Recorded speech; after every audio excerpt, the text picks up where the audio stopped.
A reading from the Gospel according to Matthew.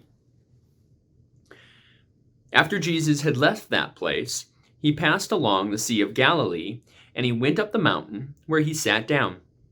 Great crowds gathered to him, bringing with them the lame, the maimed, the blind, the mute, and many others.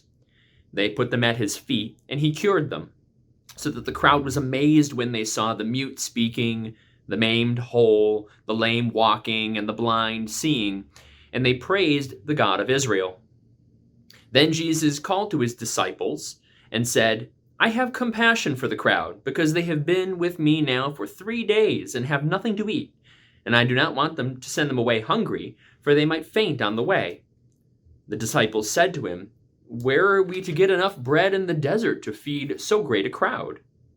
Jesus asked them, How many loaves have you? They said 7, and a few small fish. Then, ordering the crowd to sit down on the ground, he took the 7 loaves and the fish, and after giving thanks, he broke them and gave them to the disciples, and the disciples gave them to the crowds. And all of them ate and were filled, and they took up the broken pieces left over, 7 baskets full. Those who had eaten were 4,000 men, besides women and children.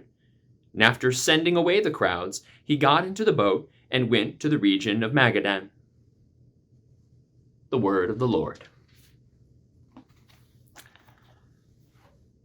This story in Matthew chapter 15 is called the feeding of the 4,000, which by its very nature probably means it gets less attention than the feeding of the 5,000 that happens elsewhere. The feeding of the 5,000 is a miracle that happens in all of the gospel stories.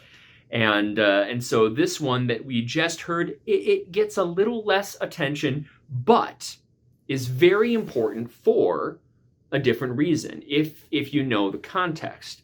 If you're paying very close attention, you may notice that in this story, unlike the feeding of the 5,000, for the feeding of the 4,000 here, Jesus is not among the Jewish people.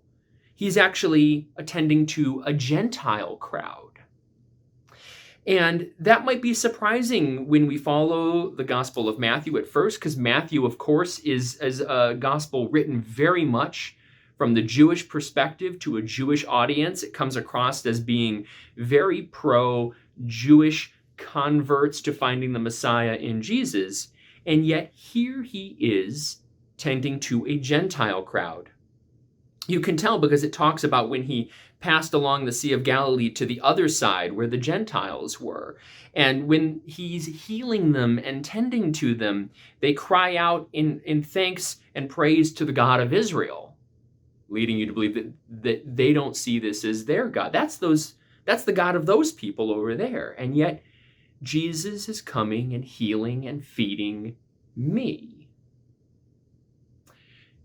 You also wouldn't know, because of our sermons, the way we're jumping around for Sermon of the Day right now, you wouldn't necessarily know that the story that immediately precedes this one, in Matthew 15, verses 21 to 28, is Jesus and the Canaanite woman.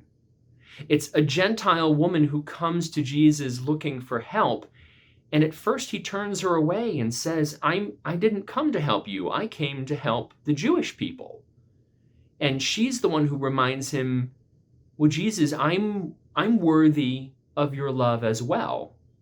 And something changes within Jesus where he says, you're right. You're right. Even though I didn't see you, you see me, and your faith has made you well.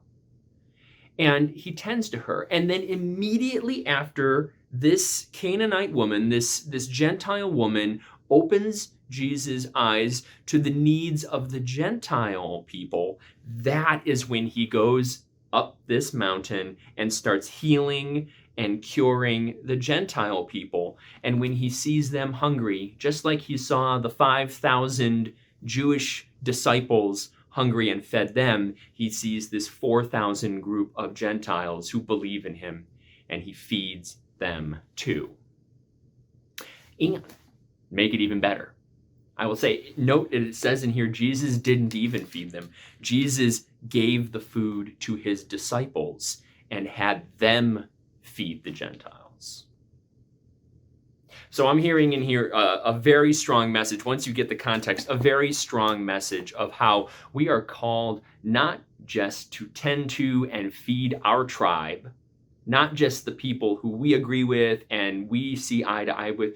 We're called to expand who we serve and feed and heal outward into the greater world beyond our four walls, beyond our community. And I would say it's what Jesus even expects us to do. He's given us the food to go out and feed the world, literally and spiritually.